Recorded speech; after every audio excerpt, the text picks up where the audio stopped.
Hello everyone, and welcome to the May 2023 Back Lot Banter box office recap. We love movies here, and thank you for joining us. I'm your host, Tanner Dykstra, joined here by my co-host, Tucker Hazel. Oh, that's me. Yeah, that's you.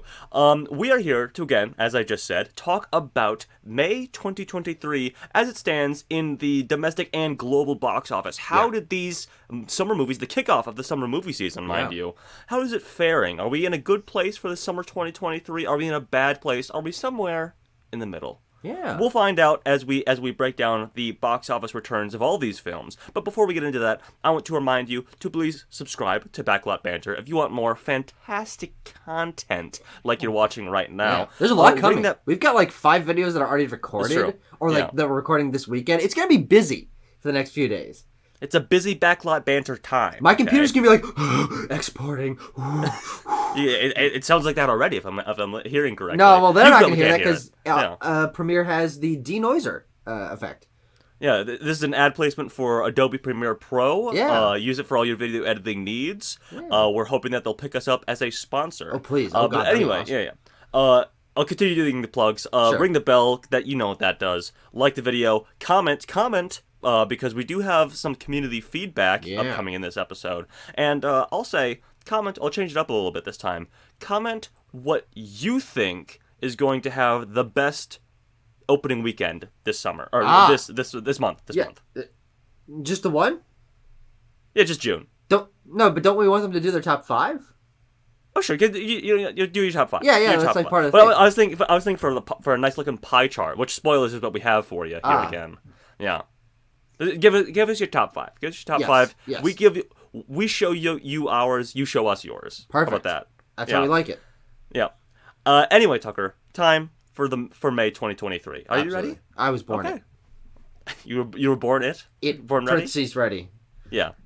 Okay, Tucker, let's take a look at the top 10 domestic openings this weekend. Yeah. And, we had a month, let's say. It seems like pretty common now that we get very stratified top 5s at least. You get a big two or three, and then you get the bottom of the barrel for 4 and 5. Yes. And then I don't know, we're digging a hole for 6 through 10. Yeah. We're digging a hole below that barrel.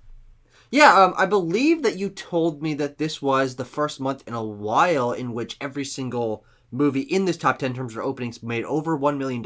Is that correct? Yes. I think so. I think that's true. I think you told me that. Or maybe it was like a top 5 in one of the weeks or something like that. No, that's ridiculous. Who the hell knows what I'm talking about? But we're looking at this list here, and it's top heavy. And we're also kind of, our view on what weeks are like is kind of skewed because we've only been really paying attention to them for 8 months at this point. I'm sure it's always been like this. To be 100% honest, what do you expect? The biggest Hollywood movies are going to come out. They're going to make a ton of money, and then everything else is going to be fighting for scraps at the bottom. We have Guardians of the Galaxy easily at number 1 with $118,414,021. Yeah. I wonder if there would be a way to pinpoint whose $1 that was that pushed it over the edge. Oh, Tucker, movie tickets commonly cost more than $1, so that'd be hard to tell. That's an excellent point. It's an excellent point. I hope it's mine. Yes. Rounding out the rest of the top 5, you have The Little Mermaid at $95.5 million. We're counting Friday, Saturday, Sunday. We're not counting the Memorial Day weekend for The Little Mermaid. Then you have Fast X with $67 million. And then, we're doing a steep dive off the edge here for Book Club, The Next Chapter with $6.6 million. And rounding out the top 5, The Machine with just over $5 million. And then you have at the bottom About My Father, Kandahar, Hypnotic, Love Again, and You Hurt My Feelings. All these classics that everyone went to the theaters to go see. Wow, yeah. And I mean, I only saw the top 3 movies this month.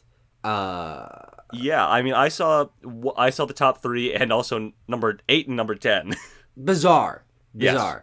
Well, yeah. A totally fine month in terms of multiple big movies coming out and each doing reasonably well. Some caveats to each of them, but I think this is funny. Just looking at that bottom 5, especially, which we get every month. We're like, what the hell is all this? But these are especially, I think, going to go by the wayside within 1 week, if not already, in the case of Hypnotic. In the case of Kandahar, I'm surprised to see it on this list at all, because I didn't even. I mean, like I knew that movie was coming out because I thought it was funny. There was another Jared Butler movie coming out this year, but I didn't see like a review for that. Like, is anyone watching this fucking movie? Tucker, I have a funny little bit of trivia for Kandahar when we get to some of our other Memorial Weekend releases later in the show. But Tucker, let's take a look at what we thought would be the top 5, and I'll say that we were both pretty close. You were 4 out of 5. I was 3 out of 5. Yeah. Yeah. I underestimated the power of Bert Kreischer, the draw of Bert Kreischer, and thought that Sebastian Maniscalco and Robert De Niro would have that draw. Well, here's the thing, and as we get to the slide that it will talk about both The Machine and About Our Father, spoilers, they're on the same slide because we don't give a fuck and we don't want a whole slide for each of those movies. Right. It was not wrong of you to predict that because they were within $1 million of each other. They were $500,000 of each other. Yeah. So the fact that The Machine came out on top, I mean, it's basically a statistical fluke. Yeah. If just a few more of you had gone to see About My Father, Tanner, we didn't go see it. No, well, I don't want to put the onus on me. I don't want to put the responsibility on myself. Point. But no, yeah, I mean, we both got it pretty close. The top 3 we both got right. I remember, you and I especially were both like, Little Mermaid or Guardians of the Galaxy, what to put at number 1? But I mean, Guardians ended up being a pretty strong number 1. Easily, all things considered. Yeah, almost 20 million above. Yeah. But also, as I said, we got a BLB community update. Yeah. We asked you what your most anticipated film of May 2023 was, and came out to be Guardians of the Galaxy. Yeah, pretty by easily. Just about 50%. Knowing our community, yes, 46%. The website I used kind of has like weird spacing, as you notice, like The Little Mermaid. That might have been me. I might have actually put a space there, but then like the 46 is like hanging off the edge over there. Like this is the image that it generated for me, so I don't know what the fuck's happening here. Yeah. But I asked for what your most anticipated movie of the month would be. These 3 were the only ones that got any votes, which is why there's not any other slices of this pie. The other 2 being I put Robert Rodriguez's new movie, Hypnotic, and Paul Schrader's new movie, The Master Gardener. Yes. And neither of them got any votes. But we only got 13 votes, so it's not like a huge pool that we're pulling from. But Guardians of the Galaxy easily at that number 1 space with Little Mermaid at 31% of the votes and Fast X with 23, which is pretty healthily divided in terms of 3 big movies coming out and each having their own markets and different people being most excited for them. Yeah, that's a good point. I was surprised to see Little Mermaid just edging out Fast X, frankly. Yeah. And I think based on this... It's probably by 1 vote. Yeah, that's true. Knowing the low amount of votes that we're working with here. Based on that, and also based on the box office return of Fast X, I think it just points to maybe some fast fatigue. Yeah. Fast and Furious fatigue. Fatigue. Oh, there we go. That's how fatigue is spelled anyway. Sure, let's go with that. Fatigue. Yeah. A little bit of fatigue. But yeah. But first, we have to talk about the biggest opener of the month, the first of the month, Guardians of the Galaxy, Volume 3. Yeah! Look at this, certified fresh, that nice little golden halo around that tomato. Looking forward, I believe the only certified fresh movie of this month. Yep. Which doesn't really surprise me, because everything else was either, Hollywood fare that we didn't love, or just a bunch of B-tier shit. Yeah, lots of rotten scores this month, too. Yes. Lots of rottens. As we'll get to, but hell yeah, Guardians of the Galaxy, Volume 3, with an 82% on Rotten Tomatoes and the exact same IMDb score, an A cinema score, which is very nice. Marvel has kind of been, fluctuating up and down in terms of, we'll get a low A or a B plus here and there, and then we'll get a couple A pluses in No Way Home. But Guardians of the Galaxy Volume 3 is just, solidly up there. Good across the board, well-received. Making a solid amount of money. If it crosses that $800 million mark, that is, I think, really what we're looking for this movie to be like. Okay, we're comfortable with its success, but it already is a very successful movie with a budget of $250 million. Now, tripling that budget just barely over the course of what our current statistics are, bearing in mind we are still in a currently active weekend of this movie. Yes. $750 million, 66,000, and 359. So looking pretty good with a nice split between domestic and international. Yeah, I mean, this is just very strong, frankly. Yeah. I think the key thing there to put it at the top of the most healthy return for the box office is that international domestic split. Yeah. But we have to talk about the big surprise in relation to this movie is that second week drop. 48%. Basically unheard of for an MCU film. The second best hold for an MCU film since Black Panther all the way back in 2018. This is the biggest news about this movie. And it's also why it's doing so well. When it opened and it had 118, people were like, that's lower than Volume 2. I mean, with as anticipated and closing of a saga that this movie is, it really could have done better than that. And also, it was riding low, all things considered, with a weird half-assed marketing campaign leading up to it. And also, low pre-sales, like notoriously low pre-sales that were worrying people. But this movie is a very good example of good word of mouth and good scores will continue to have people coming back to the theater, and not only that, telling people, actually, it was pretty damn good, and if you like the Guardians, you're going to want to go see this. And so people kept going back in larger than expected groups, with a 48% drop in that weekend too, which is really, really, really uncommon for a blockbuster here, especially when that opens over $100 million.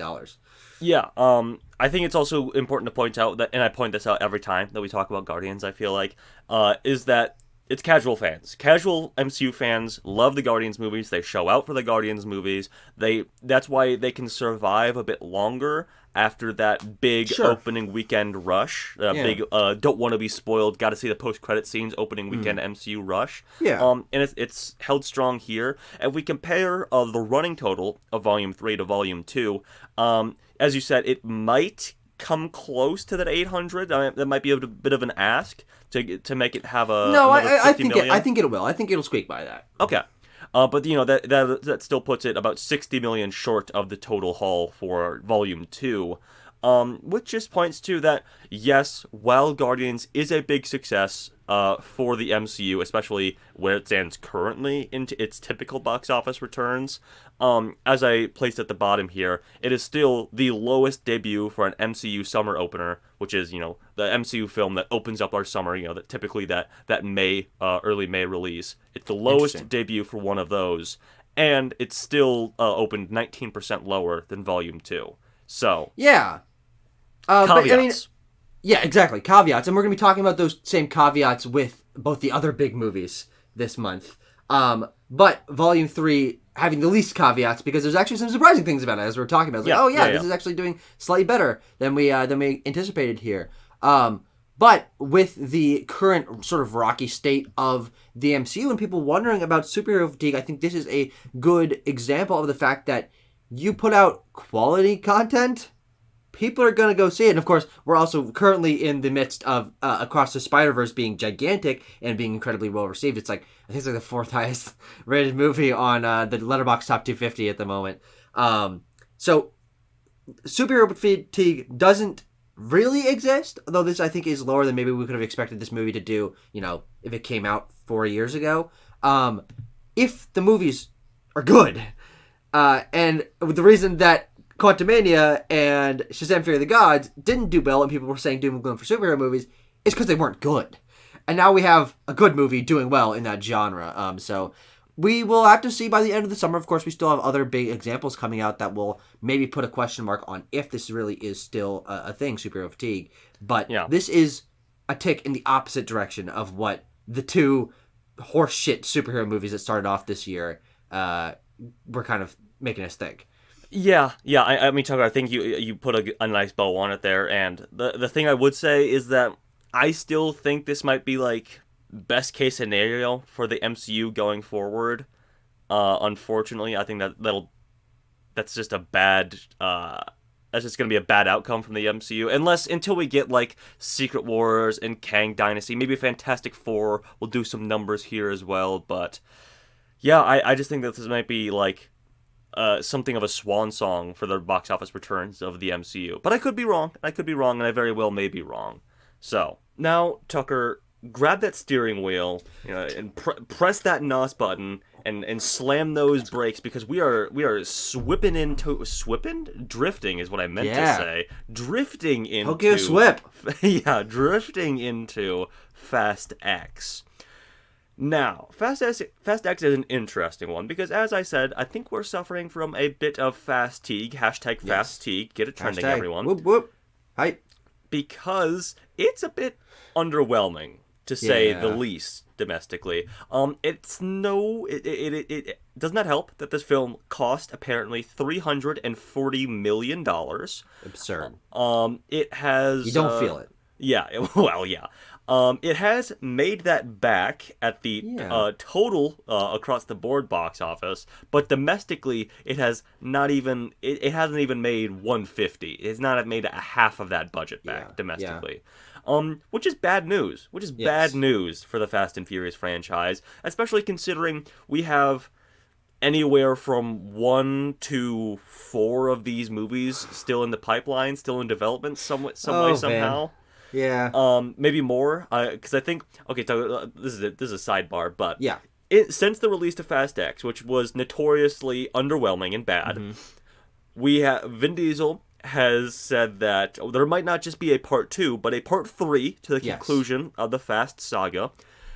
We have gotten the confirmation, spoilers, I guess, for Fast X, by the way, that there is a Hobbs movie in development. Not a Hobbs and Shaw movie, mind you. Oh, interesting. Just Hobbs. I did not hear about that. This is just news Dwayne to me. The Rock Johnson. There is, of course, Vin Diesel also talked about a Toretto family spinoff. What that means, unclear. Yeah. There is apparently in some sort of development a Ladies of Fast and Furious spinoff as well. Sure. Yeah. And so, yeah, I forgot to count them, but that's like 3 or 4 movies that might still be happening. And based off the box office return of Fast X, might not be happening, frankly. No, I honestly don't think so. I think that it is diminishing returns, and I think that really the best they can do at the moment is make sure that the series ends with not only a bang in terms of the quality of the film and clearing up all these storylines that were frankly half-assed in Fast X, but making sure that it goes out with a bang in terms of the box office, because it's been a strange diminishing return since the highs of like 7 and 8, 6, 7, and 8 doing very well. And Fast 9 doing surprisingly well for being one of the first movies back from the pandemic, but still beating Fast X in basically every regard. Higher Rotten Tomatoes, lower IMDb, but who gives a fuck about IMDb? I don't know. I don't even know why I have it on here, you know? Same cinema score, but higher grosses across the board. And also, like, way cheaper, like over $100 million cheaper than Fast X, which again I don't think you really feel. And I think that in terms of this movie having reshoots and being delayed by the pandemic and the marketing cycle being strained, that's really where the budgeting ended up going for this film. Because the special effects they're good, they're fine, like they're better than most, but they're not one of the best, highest grossing or highest cost movies of all time level. So it's just bizarre. It's just a bizarre fucking movie. It is. It really, really is. It did have the best international opening of 2023 so far, $251 million. And that's a good superlative to have. Yeah, it is. It's doing much better overseas than it is in the US, which is interesting. Yeah. Because that seems to be the way with select franchises, and Fast X has really carved itself out to be one of those ones that the international market just eats up. So yeah, I mean, to be fair, talking about the franchise as a whole, Fast X did help push it over $7 billion globally across all the films. Yeah. And speaking of the international market, the biggest international market for any film is going to be China. Yes. It made $77 million there. But F9 made $134 million. So what happened there? I don't know. Here's the thing, actually, is that China seems to be like half-assing the way that they're putting out American blockbusters. They're only choosing a few. Well, they've always done that, but they're choosing less than they used to show. And the ones that they are showing, they're doing less screens, I think, because they want their movies to be doing bigger and bigger, which is true if you look at the highest grossing movies in terms of money made, period, globally. The Chinese movies there's like 4 or 5 of them on that top 10 right now. But that means that the chunk of change that especially the Fast series used to rely on for, oh my God, this is going to net us another 300, 400K, it's just not happening anymore. No, and it's not good. Does not spell good news for the Fast and Furious franchise. Yeah, as I put it at the bottom, it usually earns 25 to 30% of its total gross in China. And if that's, I don't know what the total haul for China is right now, but it can't be good. No. It can't be much comparatively. And yeah, Duncan, do you think this could even sniff the total box office return for F9? No. Because this movie also has a lot stronger competition in terms of what's taking over screens and taking over mindshare than F9 did. Of course, the summer of 2021 wasn't terrible. I mean, it was actually surprisingly good, all things considered, coming back with things like Cruella and Black Widow and Quiet Place Part 2, and of course F9. But Fast X was at the cusp of every week post it coming out, something else eating its fucking lunch. And we're going to be talking about that for the entirety of this summer. And Fast X is the first in, frankly, I think, a chain of basically every movie starting off pretty strong. I mean, Fast X globally had a pretty strong debut, all things considered. But it doesn't have good holds. And it can't have good holds because things are coming out and taking away its premium screens, which is going to be, I think, maybe the biggest point of contention this summer, of each movie having 1 week to really make as much money as it can, take over as much mindshare as it can, get all the money from being on premium screens, and then having to leave. Or at least be relegated to the smaller screens and less mindshare because something else comes out the exact next week. There is, of course, some drama surrounding that unfolding right now with Mr. Thomas Cruise, Thomas Mapother III, and Christopher Nolan. Yeah. Tom Cruise is reportedly, quote-unquote, allegedly pissed that that Oppenheimer is taking away its IMAX screens after only 1 week. And I would be too. I frankly. But that's just how the cookie crumbles in the 2023 summer release season. Yeah. It's just back to back. Okay. I had something else to say, but I think the important thing here is, and we talked about this a bit with the returns of Guardians of the Galaxy 3, when you have back-to-back releases, week after week releases, and you want that return, you have to make a good movie. Yeah, true. Bottom line, and Fast X, looking at the scores here, people don't think this is a good movie. No. So, we didn't either, man. And we're some of the biggest Fast fans that we know. We were ungodly excited for this movie. We're like, oh shit, what's gonna happen here? Oh, part 2 is gonna, and then it's just like kind of floated off into the wind. And frankly, I haven't really thought about this movie. My favorite thing about talking about Fast and the Furious and being a fan of that franchise is thinking back to the crazy moments and, oh my god, I can't believe they did this. And like, I don't know, I guess there was a bomb in Rome. Like, it just doesn't deliver on what the series has been best known for. And for me, what F9 did better than almost anything in the franchise. And then this is kind of the polar opposite of that. And we'll see. I think they can turn it around for a part 2. I think maybe learn some lessons from what they did here. But yeah, the issues that we had with it are largely because it is a part 1 and we have to like divide up our teams to like come back together in part 2. But hey, it seems to be some common complaints across various movies this year, as we just saw across the Spider-Verse. Yeah. But is there anything else we have to say about Fast X, Tucker? No. But I think the final thing to say is I wish there was more to say about Fast X. I wish this was a huge success. I wish we were raving about it in terms of its quality, but it's just this kind of like an underwhelming normal blockbuster. So, time to move on to the next thing. Consume and spit it out. Well, Tucker, let's look at, I think we missed a trick here in saying this next movie obviously, took a lot of the money away from Fast X that weekend. Opening the same weekend was, of course, Book Club, The Next Chapter. Let's go. Yes. We didn't watch this. No. So forgive us for having sort of limited perspective on Book Club about it. But it's made roughly $25 million at the box office on a $20 million budget. It's made it back. In terms of marketing, I'm sure it's a loss. Yeah. But again, another a rotten score for this one. Yeah, crazy. Strangely. The Book Club fans are not having it with Book Club, The Next Chapter.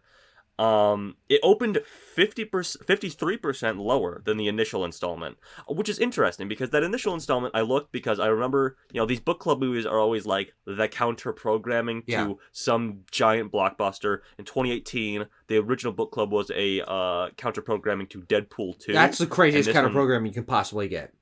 Yeah. And this one was for Fast X, of course. And then, like, I guess technically not Little Mermaid because that's more all demographics than Fast X is.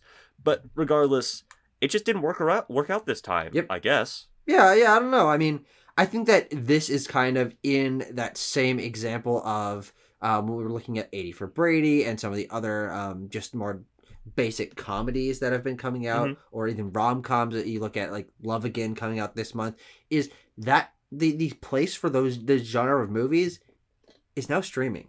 And frankly, I think that if this movie had launched on a streaming service, we would be seeing, well, we wouldn't be talking about it on here, but the general consensus would be like, oh, this probably would bring in a good amount of viewers, it would place decently. It's like, oh, hey, what a nice little surprise. People are really glomming onto Book Club because it's a new thing with a couple big actresses in it. But instead, it's like, okay, it's getting drowned out by Guardians and Fast X, the schlock Hollywood fare, and now this sort of lighter comedy is just a disappointment. It even opened significantly lower than something like 80 for Brady, which really took us by storm back in February, being like a solidly successful movie, all things considered, if I remember correctly. I'm pulling up the numbers here. 80 for Brady on Box Office Mojo. Let's see. Domestic opening of 12. So yes, it did open, and it did open to double what that did. And so worldwide 40 million total, with only 1 million of that being international. But the budget, I believe, on 80 for Brady is much higher. Oh yeah, that was a good point. It cost a weird amount of $28 million. Okay. So it is higher. It's not a huge amount higher, but right, but 1.5 times. Yeah. So I think they're about on par in terms of their success. Actually, just in terms of I think 80 for Brady having a little bit wider appeal, being also based around football. True. And book club also being a sequel, I think doesn't pull in a lot of people. Yeah. But yeah, just okay. Book club, the next chapter. I will probably forget this movie came out very, very soon. True. Did make the top 5 for that matter. God. Actually, Tanner made the top 4. All right, Tucker. Let's talk about our number 2 of May, The Little Mermaid. Yeah. And so, as I said, when we were talking about the top 10, we were both like, oh, what's going to make more? Or what's going to be the bigger opening? Guardians or Little Mermaid? And even if you look at its 4-day Memorial Day opening, that including that Memorial Day Monday, I still don't think it made more than Guardians. I think it made like 117 million, which is solidly more than what we count as its domestic opening, which is just about $95.5 million. But it's the only other fresh movie on our list this time around. But it's kind of another disappointment for Disney. They just really can't get a whole full-chested win this year, it seems like. Yeah, and you know what? Frankly, I'm not a Disney shill, and so I'm okay with this. Yeah. I think this will honestly, if their movies keep coming out and they expect them to be billion-dollar pictures and they're putting all this money and it's going to be the biggest thing, and it's like, okay, it's a big movie comparatively to other things, but it's not reaching the highs that it could. I hope this will push them to take different creative decisions, put different people in charge, try something new, because if what they're doing is working, but it's not growing, which I think is what they wanted to see, and the pandemic really halted all of the sort of forward momentum that they were feeling coming off of 2019 with the most billion-dollar pictures from one company that had ever happened ever. And now it's like, okay, this is not quite hitting the highs of other stuff. I do think that we'll have to see. My gut check is that this movie will continue to stick around. I think that the fairy tale vibes of Disney and the widespread popularity of something like these live action remakes, I think will have this be one of the longest tailed films of this year in the summer season. So even with the competition, I think it will continue to keep picking up solid amounts of change for months and months and months. But that is also, I'm just pulling out of my ass. I have no idea if that's true. I think the projection for this weekend, because we are recording this on the second weekend that Little Mermaid will be releasing, is $37 million domestically. Okay, that's that's like a 60% drop. Jesus Christ. Exactly.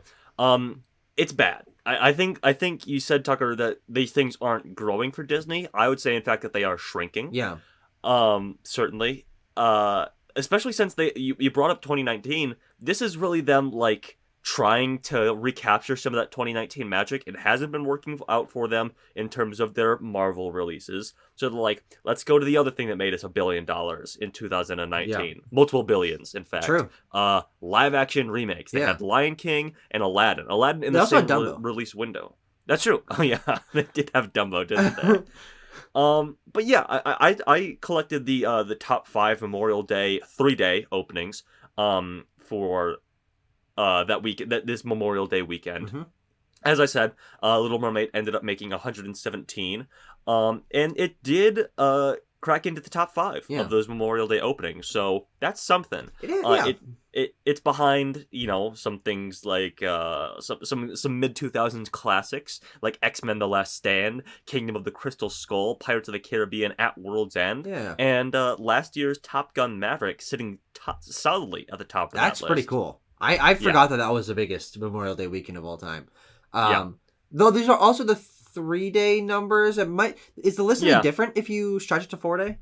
I will try and find out as long as you can vamp for me. Yeah, well, let's just look at some of the rest of the stats here that you pulled out. One thing that I was interested in looking at is that 68% on Rotten Tomatoes, feeling like, that's pretty good. I think surprisingly so. People who are very cynical about these movies, you and I included in that, thought this, this is one of the better live action remakes from Disney. And I wanted to look at how even a movie that made $1 billion like live action Lion King in 2019, what that received, and that was in like the 50s in terms of Rotten Tomatoes. But then I was like, what was the next live action remake that came to my mind? It wasn't Aladdin, though. That probably should have been. It was The Jungle Book, and I was like, what did that get Rotten Tomatoes?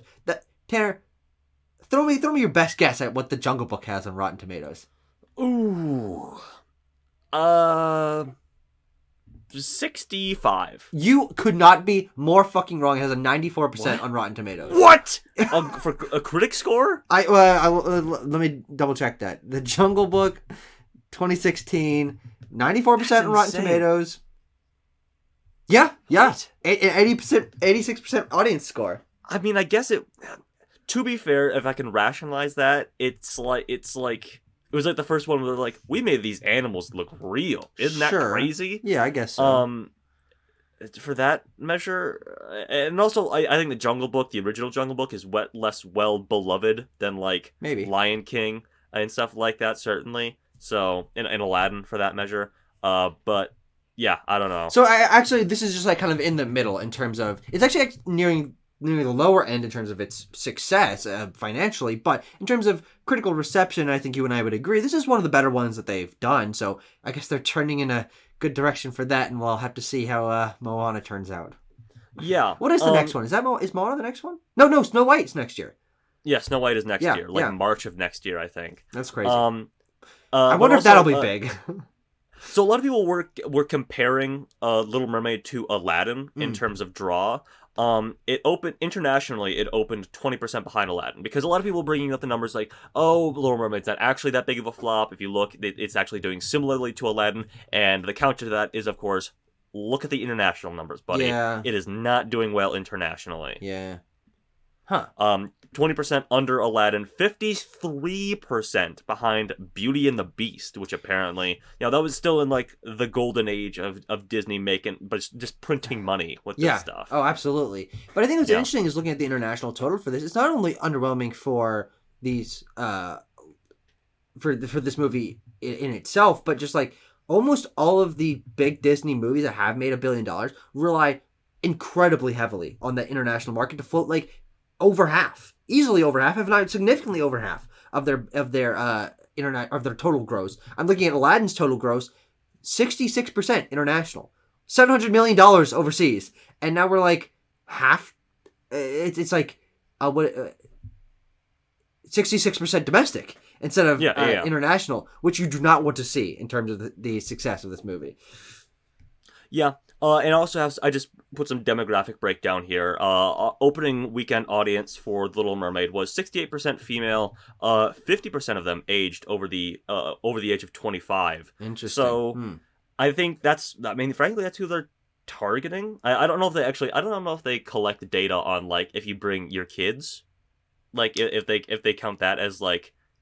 For under 25, under 18, or whatever. No, they definitely would. And I think that, honestly, looking at both of these demographic breakdowns, this is why this is not a 4-quadrant film, and not performing like a 4-quadrant film, like Guardians was, which I think probably had more even breakdowns in terms of a closer percent of male and female, or frankly, more men go to movies and give more money to movies. So when you are seeing it skew heavily female, that is part of the reason why this movie is making less money than other movies, which is like, I'm not the expert on demographics or like what that means in terms of what you got to appeal to, but it's why this movie is not making a ton of money, is because not everyone is coming out to see this movie. More women and more older people are going to over the age of 25, but not the teenage demographic, which is usually a huge chunk of Hollywood movies' financial gain.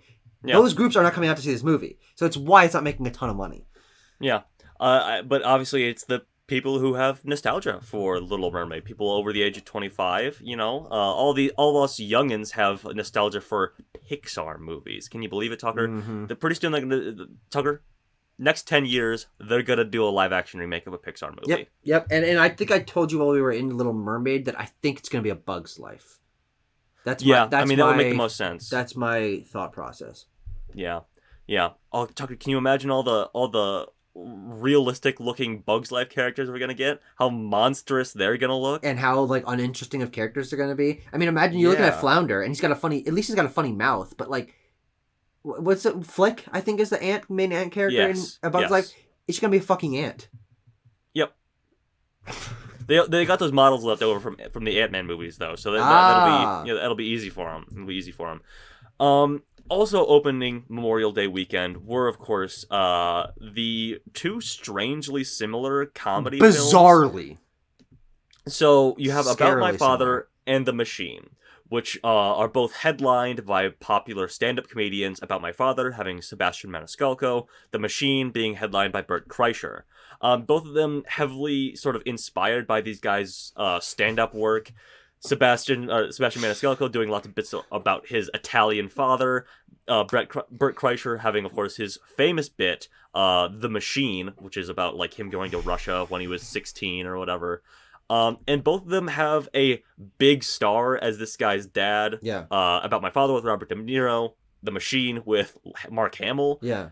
And both did very similarly at the box office. Scarily so. I mean, every single one of these stats is like incredibly close. Similar Rotten Tomatoes score, similar budget, similar performance, similar IMDb, and similar cinema score.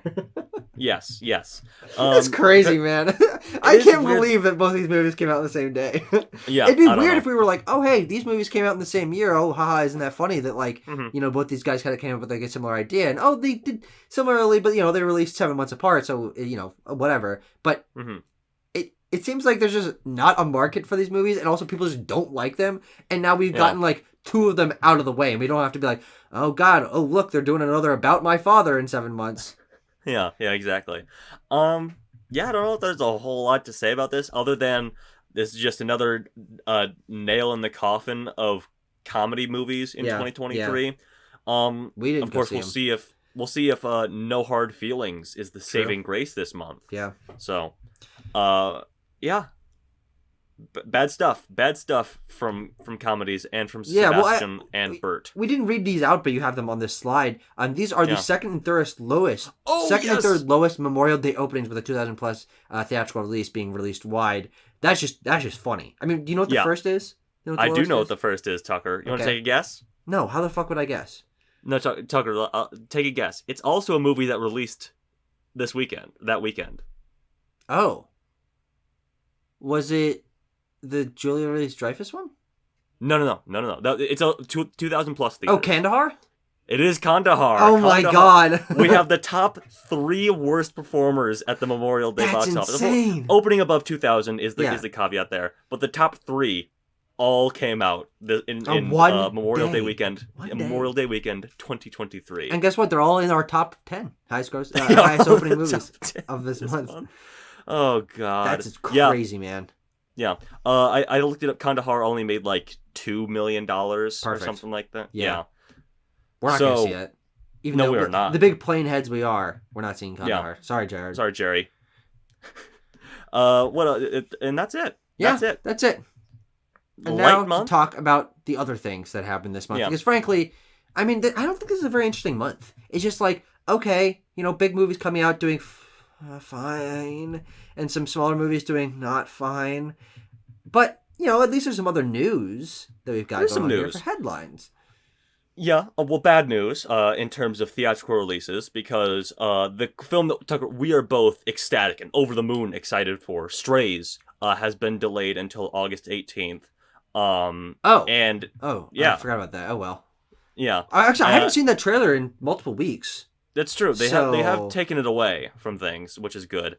Oh, also we've been seeing family movies, which they don't show the rated R dog bite guy dick off movie trailer in front of Guardians or Little Mermaid. Previously on that date was the yet untitled film following the Please Don't Destroy guys from SNL. That has been moved not only to November but also to Peacock. So it is not getting a theatrical release. Oh, that's too bad. Yeah, I know. I was looking forward to that. I'm interested to see what that is. Because I feel bad for those guys. A theatrical release is a really big deal. Yeah, exactly. And I do. I do feel bad for them, frankly, because I like those guys. I like their sketches. I think they're pretty clever. It's just interesting to be getting like SNL movies again, because those were kind of a staple, especially back in the 90s. Yeah, true. Yeah. But we got some casting shortlist for Superman Legacy. Lots of relative unknowns on that list. Mm-hmm. I think the two biggest stars were probably David Corenswet, who, if you remember, is the boyfriend, not the movie theater guy from Pearl. Okay. He was good. Yeah. He was good. Yeah, he's just based on like the look of them, because I haven't seen a lot of work from these guys, is my favorite pick, because the other big star is Nicholas Hoult, is apparently in the conversation. I thought he was for Lex Luthor. Apparently he's up for both. He's up for both. Don't like him for Superman, frankly. Yeah, I like him for Lex Luthor. Yeah, that'd be good. Yeah, and for Lois Lane, there was some names thrown out, like Samara Weaving is probably among the biggest names in there for Lois Lane. Okay. So we'll see. We're probably at Comic-Con getting casting for that. Definitely. Yeah. Comic-Con next month. Or maybe they want to save it for the Dome. The Dome. For the DC fandom. Are we getting the Dome this year? I have no idea. I assume we Can you look up if we're getting the Dome this year, Tucker? DC Fandom 2023. Speaking of, we'll get Beetlejuice 2 on September 6th of next year. Got Michael Keaton returning, as he's off to do in films nowadays, just returning to a classic role he had. Jenna Ortega is going to be headlining that one. I believe Winona Ryder also coming back. Nice. So yeah, great. We'll see if it pans out for him. Is the nostalgia strong enough for Beetlejuice? I don't know if that matters in terms of nostalgia though, because I think if it has enough juice with Michael Keaton and Jenna Ortega being big stars right now, and also if Tim Burton is able to sort of recapture his energy that is very distinct, and it has a good marketing campaign, I don't think it matters if people are nostalgic for Beetlejuice. Yeah. Be like, oh, look, this is a weird, funny movie coming out with some actors that I really, really like. Yeah, I don't know if this is going to be a nostalgia bolt, to be 100% honest. Be like, it's weird. I'll fucking go see that. Yeah. I'm predicting like a very like Ghostbusters Afterlife sort of trailer for this, where they like go into the old house again and everything's dusty and like covered in sheets. And you're right. Yeah. Anyway, hard shift, Tucker. Talking about the Cannes Film Festival here a second. And looking ahead into award season, which is a season that you and I both love dearly to the bottom of our hearts. Love award season. Tucker, I think I had a ghost just open your room. Oh my god! Oh, a spooky specter. Anyway, Netflix acquired Todd Haynes May-December for $11 million out of the Cannes Film Festival. That's picking up to be perhaps a contender awards season wise. Perhaps slipping into Best Picture, some acting nominations. Yes. Speaking of the Cannes Film Festival, the film Anatomy of a Fall won the Palme d'Or this year, which commonly can put it in the Best Picture conversation, unless you're Titan, and that's just too weird for the Academy. Yeah. So, but yeah, I'd say it's got a solid shot. So, you awards heads, keep that in mind. Keep an eye on these, But Cannes did not only have things that are going to be contending in the Oscars race this year. They actually had some big Hollywood, primarily Disney, movies debut here at Cannes, which they're probably going to rethink in the future because they had both Indiana Jones and the Dial of Destiny and Elemental debut at Cannes to bad reception. Bad stuff. On both ends. And it has completely changed the tune on, not Elemental, because I think people were like already iffy about Pixar with the performance of Lightyear last year, but Indiana Jones and the Dial of Destiny debuting to a less than 50% critic score on Rotten Tomatoes. It's been fluctuating up and down. We did have a little bit of a conversation about this on our upcoming video about our draft picks, where everyone was like, hold on. There's still a lot of critics that haven't put their hat in the ring, but I don't have the numbers to back this up, but I believe that it just kind of scales. So I don't think it's going to change drastically. I mean, it might go up like a handful of points, like 5, but we're not going to see this jump up another 10. So I think that this is already pretty set in stone. Yeah, I don't think you're going to see this thing going above 60 or even 65, frankly. Yeesh. That's bad stuff. If the Safdie brothers are splitting up, Tucker. Okay. They've announced that they're splitting up. Josh will be undertaking their upcoming film starring Adam Sandler and Ben Affleck, apparently. And that's a fun pairing. Yeah. Benny's just gonna do acting, I guess. That's what he's been doing recently. I don't even know what Josh looks like. I know what Benny looks like pretty well. But that's actually a good point. I don't know. I can't picture Josh Safdie in my mind. I tried to, and I just picture Benny with curly hair and glasses for some reason. Does Josh have curly hair?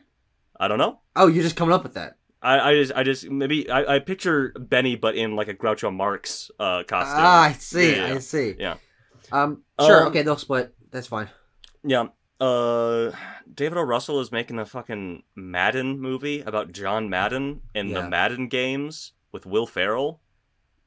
That's crazy, man. Doesn't instill me with confidence. David O. Russell, shitty guy, real piece of shit work, real piece of work, piece of shit guy, and just still getting work from Hollywood. So nice, real nice. And the craziest thing is, though, I mean, looking back at the last couple movies that he's done, it's like, okay, there's been a little bit of awards push for a few of them, but obviously Amsterdam failing miserably last year, like so incredibly miserably. But this is the highest profile movie this guy's worked on in a long time. Madden is going to be big. They're going to push this movie. They're going to be like, Will Ferrell, oh my god, it's Madden, it's football, everyone go see it, holy shit. Tucker, can you imagine the Sports Center and ESPN ads for Madden? Everywhere. Every gym, every TV. This is going to have like... every place the meatheads hang out. Every place, it's the sport head meat fans. It's going to be showing at bars, at like chicken wing places. I just said Sporthead meat fans. Sporthead meat fans, let's go. I'm not a Sporthead meat fan. I've never played Madden. I don't like David O. Russell. I do like Will Ferrell. But he's the only saving grace.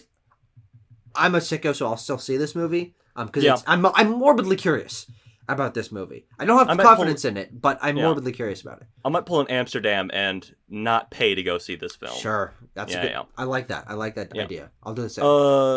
Okay, changing gears once again. Deadpool 3, we have to talk about the impact of the writer's strike on this thing. It's going ahead in production in spite of the writer's strike, which means that for those of you who are not aware of what that means, basically the script that they have cannot be changed or altered in any way.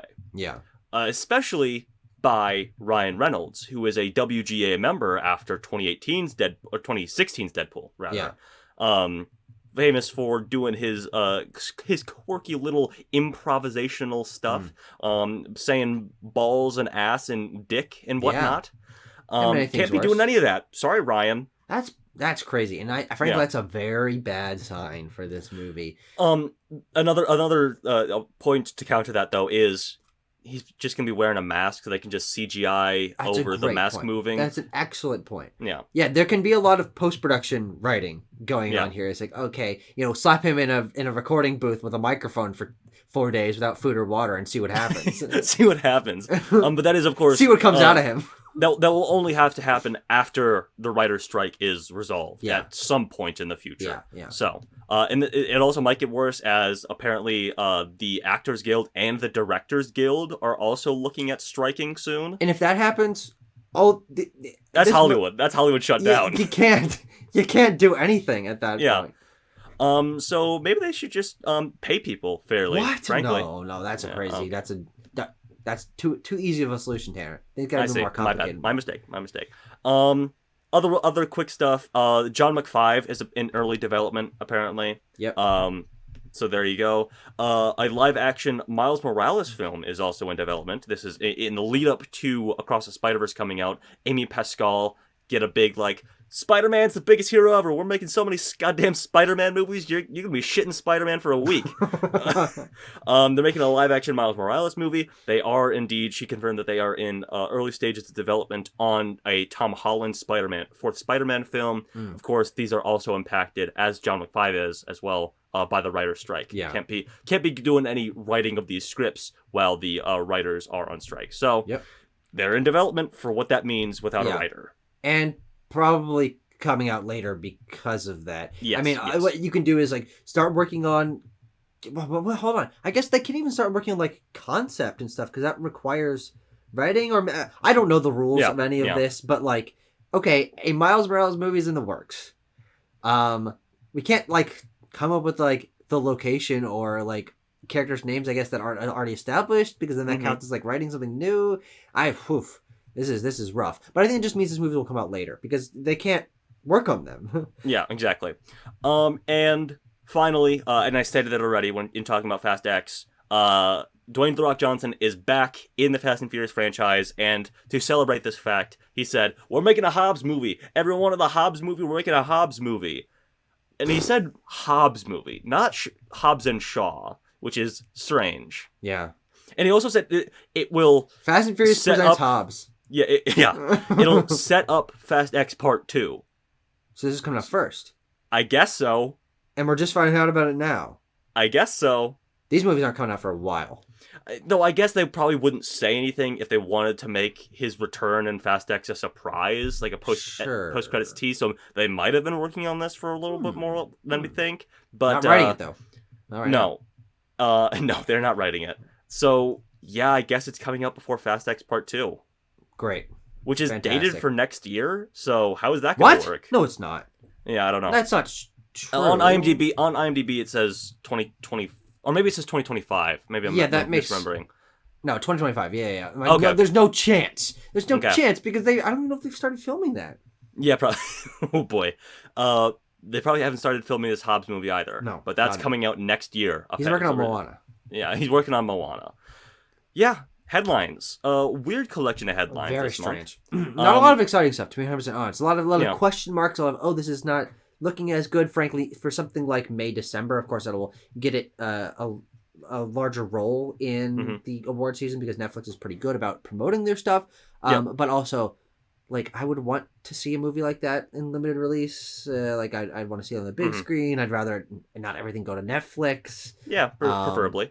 Lots of just weird stuff. Even with John McFive, it's okay, I kind of wanted them to finish with John McFour. Yeah. Okay, Hobbs is back. Fine. Fine, I guess so. Yeah. But we have movies to look back at. That's true. From last month. Movies that continue to make some money as they were continuing their their runs. Money. Some. Yeah. I think what's funny is we're going to be looking mostly here at the Mario movie, which was the earliest one to come out and has made more money than all of these movies combined in its 6th and 7th weeks. Moving up from just over $1 billion to $1.29 billion and also making it, Tanner, the second highest grossing animated movie of all time, surpassing Frozen, only behind Frozen 2. Yeah.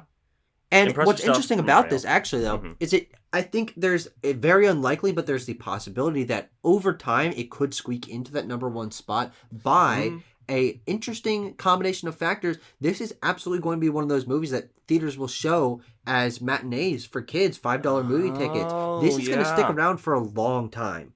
Yes. In theaters. And it still is, obviously. I mean, this is like, other than Avatar, one of the longest theatrical runs in modern, the post-pandemic era. So, yeah, Jesus Christ, this movie's doing well. It is. It really is. I think it's. I think it is on VOD, and that doesn't. Oh yeah, it's obviously it's slowing down, obviously, but it's not hindering it too much because, as you said, you look at how much it's made since we last talked about it to now, in comparison to the rest of these movies, the rest of these April movies. It's sad. It's real sad. And let's talk about them, because there's not a whole lot to say because the rest of these 5 films are.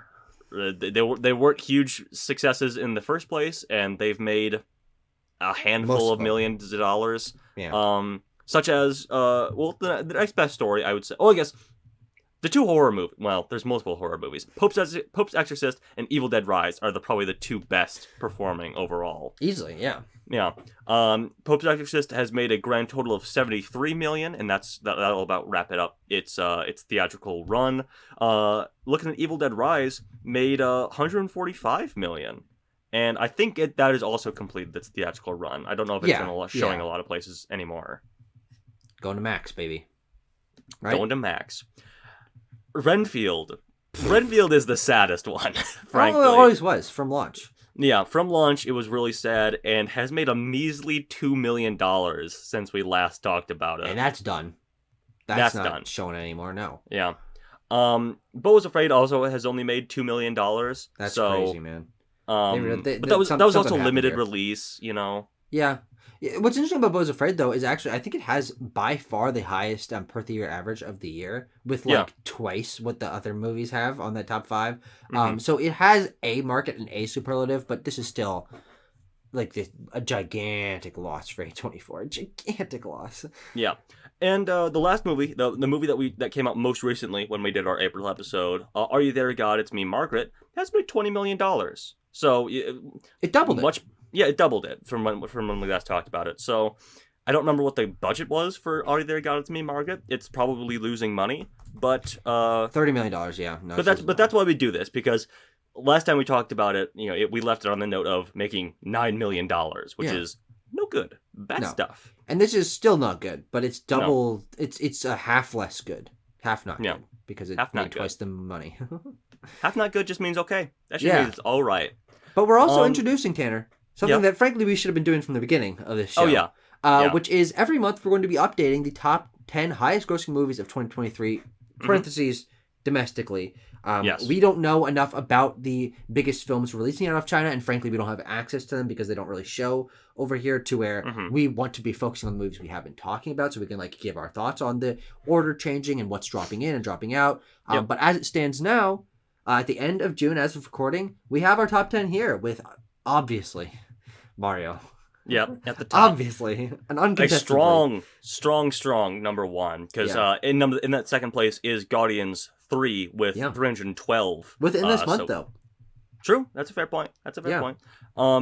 You have Quantumania at number 3. Yeah. And when we were putting this together, you asked, is Quantumania going to stick around in the top 10 for the rest of the year? I think it is. I don't want it to, but I think it's gonna grab that number 9 slot. Yeah, probably. Then you have John Wick 4 with 186, Creed 3 with 156. That's crazy, man. It's really, really interesting that Creed 3 is in our top 5 of the year. Halfway through the year? Or almost halfway through the year. Almost halfway. Yeah. And then rounding out the rest, obviously you're going to have, The Little Mermaid be climbing up this list with 145. Fast. It will pass... I think it'll land just below Quantumania. Yeah, probably. I can see it hitting, or maybe just above Quantumania, to be 100% honest. I think it might hit, 250 domestic. Yeah. And then you have Fast X that we talked about, which maybe won't be doing that much more climbing, frankly. Apparently it'll still grow, but also it'll continue to be pushed down because we have multiple movies this month that will instantly be in this top 10. Because we're starting at the... It's also worth pointing out, Guardians 3 made more than Fast X. Oh, yeah. Yeah, so in that movie's fourth week of release, third week of release. Guardians? No, like a month later. Yeah, and then this is 1 week later. No, 2 weeks later. 2 weeks later. Jesus Christ, that's not good. But then we have some stragglers hanging on the bottom here. It's like these will be kicked out without a doubt by the end of the month because we have multiple movies that will be releasing to close to $100 million. And Megan and Dungeons and Dragons, which by the way, the poster's backwards there. I don't know how that ended up happening. Oh, how about That's that? Bizarre. These will drop out. So, but it's cool to see them on there for now. Both these movies are like kind of surprise hits. So, yeah. A look ahead, Tucker. A look ahead to the month of June. I've seen people on Twitter, Tucker, the Twitter sphere, sort of demeaning. Is this a bad take? Yeah, demeaning the month of June and its releases. And I mean, I don't know. It's probably all right. I like this. I'm excited.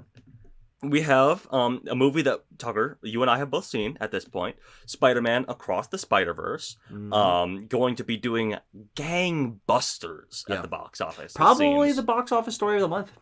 Yeah. Maybe it might end up being one of the box office story of the whole year. That will remain to be seen. Yeah. We'll see. I still think it's going to be the highest grossing film domestically. I feel vindicated. Of the summer. That's thank you. It's not beating Mario, Tanner. That's a fair point.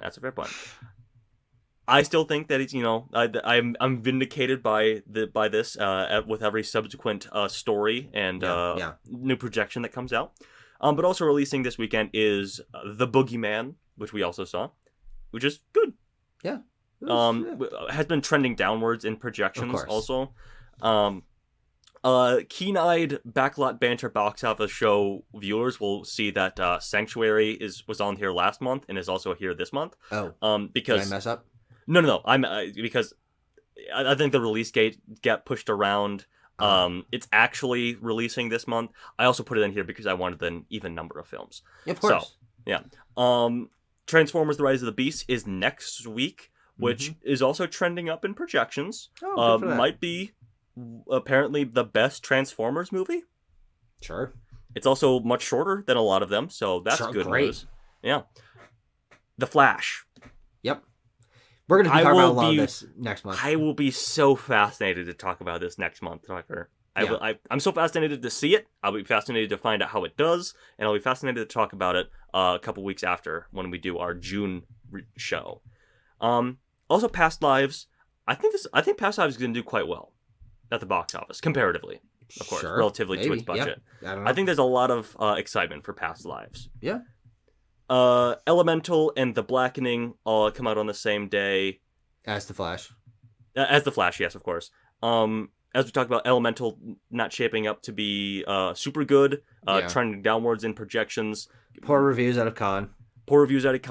Is looking at this point, best case scenario, $40 million on a opening on a $200 million budget. Yeah, and actually, I remember when we were talking about this for our draft off. I was like, "What did Lightyear open to? Do you know, Tanner?" 50. Yeah, 56, I think. Oh yeah. So Elemental like significantly lower than that, which I think like easily makes it one of the lowest opening and then presumably lowest grossing Pixar movies of all time. Yeah. The Blackening, only thing I'll say is horror comedy probably won't do that well in comparison to the rest of these. So I don't know. It looks fun though. Yeah, no. Asteroid City comes out. Limited on June 16th, wide on June 23rd. I don't know. I mean, I don't know how these Wes Anderson movies typically do at the box office. We looked at French Dispatch from 2021, and it made like $40 million, $45 million. Yeah, it seems like that's a pretty consistent bar for these movies. Yeah. I mentioned it before, No Hard Feelings. It comes out on June 23rd. It used to be coming out on the Flash Day, June 16th, but moved. Smartly, I would say moved. Yes, definitely.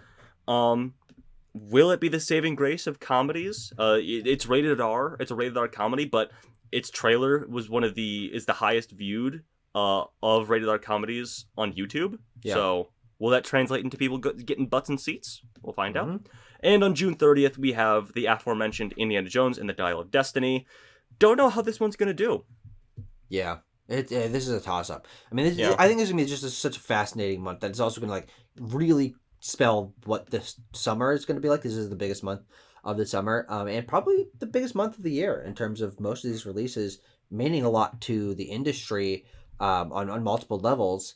And I think most of them are like trending to underperform because it's too crowded. Yeah, I think that might be the case over the course of the summer. Yep. And also Ruby Gillman, Teenage Kraken. Yeah. And that's that. Yeah. But Tucker, what do we think is gonna come out on top this month?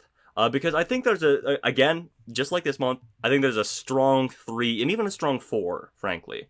Well, I think there's a strong 5. I mean, 100% honest. You and I actually have the same predictions ranking here, because I think that when you look about the confidence and the quality in each of these films, they're kind of shifting. They're kind of you got to balance, like, okay, what are the current reviews coming out of it, the impressions, the state of their series in the studio, but then also like how much people are excited about them and how that's like balancing out. And then you look at Elemental, I think that's easily the bottom, but like then we look at the other movies, like nothing's probably gonna pass 40 million. Like 40 million is still a reasonably big opening. Yeah. All things considered, especially compared to the other movies that were on that list. And Transformers, like, okay, sure, yeah, that's gonna be fine, but it's probably not gonna beat Indiana Jones. And like, you think about Indiana Jones, like, it's probably not gonna be The Flash, and then The Flash is probably not better than Spider-Verse, and people are probably less excited for it. So Spider-Verse is gonna be number one. Like, I just think like I think it stacks out so clearly in my mind, and we'll see if we're right. If we go 5 for 5, I'd be really proud of us. I have to say, I'll put my numbers out there real quick as we wrap up. Across the Spider-Verse, 120 opening weekend, I'm saying. Yeah. The Flash, 110. Indiana Jones, 100. Transformers, 45. And Elemental. Oh wow, 45. Yeah, I think I want to talk about Paramount in a moment. And Elemental, I'm gonna say 35 actually. I had 40 initially, but I'm gonna say 35. Sure. Paramount. I know the Paramount executives watch this, so I'm gonna talk to them real quick. Let me jive with you real quick here. Stop putting your movies out at bad times. Yeah. Because I think if we look back, Dungeons and Dragons is really the first example. Came out between John Wick 4 and Mario. Bad time to release that film. Yep. Then you wind the clock forward a little bit, and you have Transformers, as we said, coming out between Across the Spider-Verse and The Flash. Bad time to release that movie. And as we talked about at the top of the show, Tom Cruise and Mission Impossible coming out the week before Oppenheimer and Barbie. Yep. Bad time to release that stuff. And I know it's a crowded summer. I know. I hear you talking back to me. I know it. I hear it. We said it a dozen times in this episode. But just gotta think about that stuff maybe a little bit more, frankly.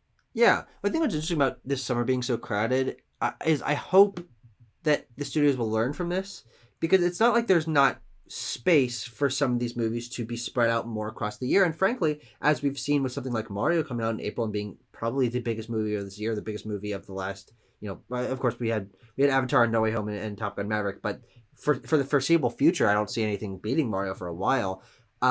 April's now a month where big things can release. August is pretty open, so if you move like Mission Impossible there, like, okay, maybe people didn't historically see big movies in August, but if you put a big movie there, maybe people will go see it, and then it has a ton of space to thrive.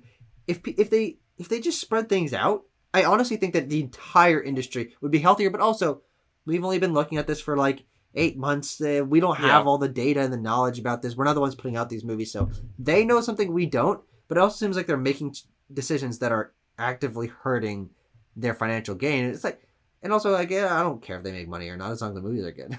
Yeah, frankly, that's a good point. But that does it for May. The summer movie season has kicked off. We are off and running, and we'll see how it continues to shape up over the month of June. But I'll remind you, please give us what you think the top 5 performers of the month are going to be, and we'll check in with that, as well as the actual performance of those films next time. See you then.